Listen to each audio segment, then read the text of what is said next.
बच्चों, आज हम लोग क्लास 10th का हिंदी लैंग्वेज का एक रचना के आधार पर वाक्य भेद के चैप्टर को पढ़ेंगे। इस चैप्टर को पढ़ने से पहले हम वाक्य के बारे में कुछ जानकारी ले लेते हैं। वाक्य की परिभाषा: शब्दों का एक ऐसा सार्थक समूह को वाक्य कहते हैं जिसका कोई अर्थ हो। याद रखिएगा बच्चों, शब्दों का एक ऐसा सार्थक समूह जिसका कोई अर्थ हो उसे हम वाक्य कहते हैं। सार्थक का मतलब आप खुद ही जानते हैं, जिसका अर्थ रखने वाला, यानी जिसका कोई अर्थ निकल रहा वो वाक्य कहलाता है। जैसे देखते हैं, वह घर जाता है। वह घर जाता है, यह वाक्य में आपको वह घर जाता है ये सभी क्या हैं? शब्द हैं। इन सभी शब्दों को मिलाकर यह एक वाक्य बनाया गया है। तुम पढ़ रहे हो, ये एक और वाक्य है जिसमें क्या है, शब्दों को मिलाकर वाक्यों का निर्माण किया गया है और जिसका एक अर्थ निकल रहा है। अब देखेंगे वाक्यों का वर्गीकरण। वाक्यों का वर्गीकरण बच्चों दो प्रकार से किया गया है। पहला रचना के आधार पर, दूसरा अर्थ के आधार पर। पहला जो रचना के आधार पर है ये हम अभी क्लास 10th के कोर्स में पढ़ेंगे। अर्थ के आधार पर जो है वो हम क्लास 9th के कोर्स में पढ़ चुके हैं। रचना के आधार पर वाक्य भेद 3 प्रकार के होते हैं। पहला है सरल वाक्य, दूसरा संयुक्त वाक्य, तीसरा है मिश्रित या मिश्र वाक्य। अच्छा, ये जो शब्द दिए गए हैं, ये जो सरल वाक्य दिया गया है, इन शब्दों के से ही पता चल रहा है कि ये किस प्रकार के वाक्य होंगे। सरल मतलब साधारण। संयुक्त मतलब संयुक्त मतलब होता है जोड़ना या जुड़ना। तो जब दो वाक्यों को आपस में जोड़ देते हैं, दो सरल वाक्यों को जब आपस में जोड़ देंगे तो वो क्या हो जाएगा? संयुक्त हो जाएंगे। मिश्रित मतलब क्या होता है? मिलाना।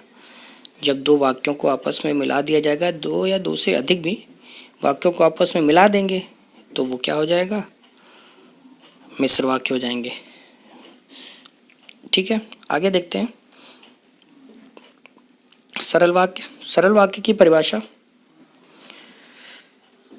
ऐसा वाक्य जिसमें एक ही क्रिया एवं एक ही कर्ता होता है।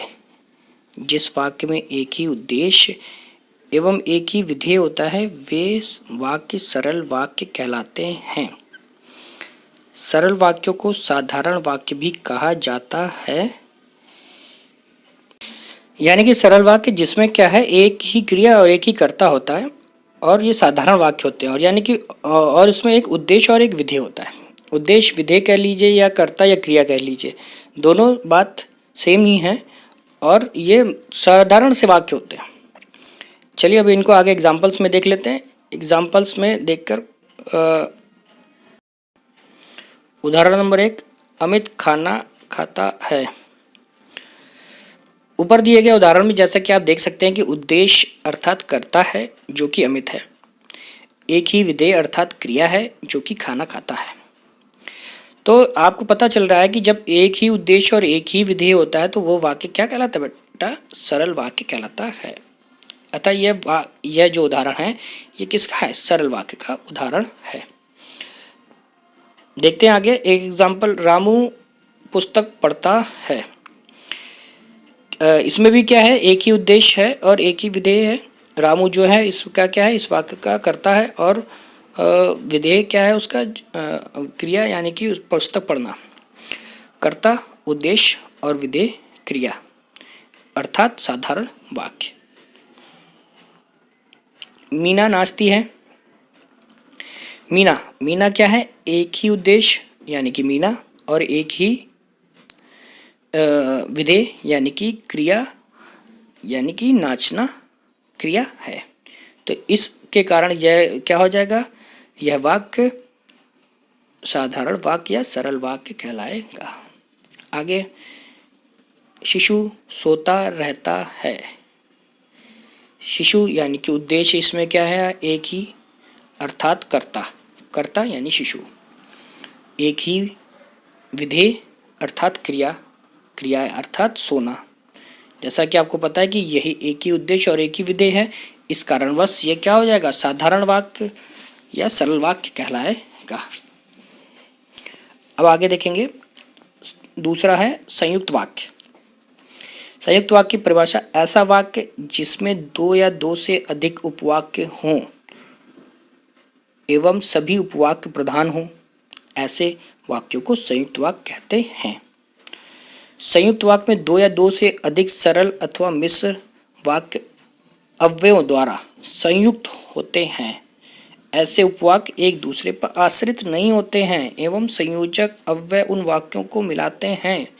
याद रखिएगा, संयुक्त वाक्य मैंने आपको पहले भी बताया था, दो या दो से अधिक सरल वाक्यों से मिलकर बना होता है। दो या दो से अधिक सरल वाक्यों का मतलब हो गया कि दोनों वाक्य प्रधान रहेंगे इसमें, परंतु इनको जब आपस में जोड़ा जाएगा, जब दो वाक्यों को आपस में जोड़ा जाएगा तो वो किसी संयोजक के द्वारा ही जोड़ेंगे। ठीक है, और ये दोनों वाक्य आपस में क्या रहेंगे, प्रधान रहेंगे। दोनों वाक्यों को स्वतंत्र रूप से वाक्यों का अर्थ होगा। अगर दोनों वाक्यों को अलग अलग पढ़ेंगे तो दोनों वाक्यों का अलग अलग अर्थ निकलेगा। याद रखिएगा, इसी वजह से ये प्रधान है, उपवाक्य हैं परंतु प्रधान है। अच्छा, अब संयुक्त वाक्यों को दो या दो से अधिक सरल वाक्य जोड़ते हैं जब, तो कैसे जोड़ते हैं, उनको किस अवयव के द्वारा जोड़ते हैं, देखते हैं। जब संयुक्त वाक्यों में दो या दो से अधिक सरल वाक्यों को और, एवं, तथा, या, अथवा, इसलिए, अतः, फिर भी, तो, नहीं तो, किंतु, परंतु, लेकिन आदि ऐसे वाक्य जो संयोजक वाक्य होते हैं जिनके द्वारा इनको आपस में जोड़ा जाता है, यानी कि ये योजक जो शब्द हैं इनको लगाकर हम क्या करते हैं कि दो सरल वाक्यों को आपस में जोड़ देते हैं। उदाहरण नंबर 1 देखेंगे, मीना बहुत बीमार थी अतः स्कूल नहीं आई। जैसा कि आप ऊपर देख पा रहे हैं, उदाहरण में क्या है, दो सरल वाक्य हैं। दो सरल वाक्यों को अतः संयोजक से जोड़ा गया है। जैसा हमने आपको बताया था, दो या दो से अधिक सरल वाक्यों को आपस में जोड़ने के लिए संयोजक का जो प्रयोग किया जाता है वो किसके अंदर आएंगे, संयुक्त वाक्यों के अंतर्गत आएंगे। मीना बीमार थी, यह स्वतंत्र वाक्य है। अगर आप इसको अलग करेंगे, पढ़ेंगे तो ये क्या होगा, स्वतंत्र रूप से समझ में आ रहा है कि मीना बीमार थी। स्कूल नहीं आई, ये भी क्या है, स्वतंत्र वाक्य है, इसका भी अर्थ है। ठीक है, अब इन दोनों सरल वाक्यों को आपस में संयोजक द्वारा जोड़ दिया गया है अतः लगा के, जो कि मैंने अभी आपको बताया था कि इससे पहले कि क्या करते हैं हम, कुछ संयोजक शब्दों के द्वारा, कुछ संयोजक शब्द जो कि बताए गए थे आपको, अतः, किंतु, परंतु, लेकिन, अथवा, ये आदि शब्दों को जोड़कर संयुक्त वाक्यों को बनाया जाता है। एग्जाम्पल नंबर 2 देखेंगे, मैं आया और वह गया। ऊपर दिए गए उदाहरण में आप देख पा रहे हैं कि जैसे कि दो वाक्य स्वतंत्र सरल वाक्य दिए गए हैं और इन दोनों को संयोजक जो लगाया गया है वाक्य वो क्या है, और। मैं आया और वह गया, तो ये दोनों सरल वाक्य थे। मैं आया वह गया, कर्ता और क्रिया को वाले वाक्य सरल वाक्य, उन दोनों सरल वाक्यों को आपस में जोड़कर और लगाकर क्या कर दिया गया, जोड़ दिया गया, जिससे वह संयुक्त वाक्य बन गया। नंबर 3 देखेंगे, उसने बहुत परिश्रम किया किंतु सफल नहीं हो सका। ऊपर जो ये जो उदाहरण दिया गया, इस वाक्य में दो स्वतंत्र वाक्य दिए गए हैं, ये एक दूसरे पर आश्रित नहीं हैं, दोनों क्या हैं, परंतु दोनों को जोड़ने के लिए क्या करा गया है, किंतु संयोजक का यूज किया गया है, इसलिए यह वाक्य क्या आएगा, संयुक्त वाक्य के अंतर्गत आएगा। ठीक है ना, देख लिए, उसने बहुत परिश्रम किया, किंतु क्या हो गया, संयोजक वाक्य हो गया, जो कि किंतु सफल नहीं हुआ और उसने परिश्रम किया, इन दो वाक्यों को आपस में जोड़ रहा है किंतु, इस वजह से यह वाक्य क्या हो जाएगा, संयुक्त वाक्य हो जाएगा।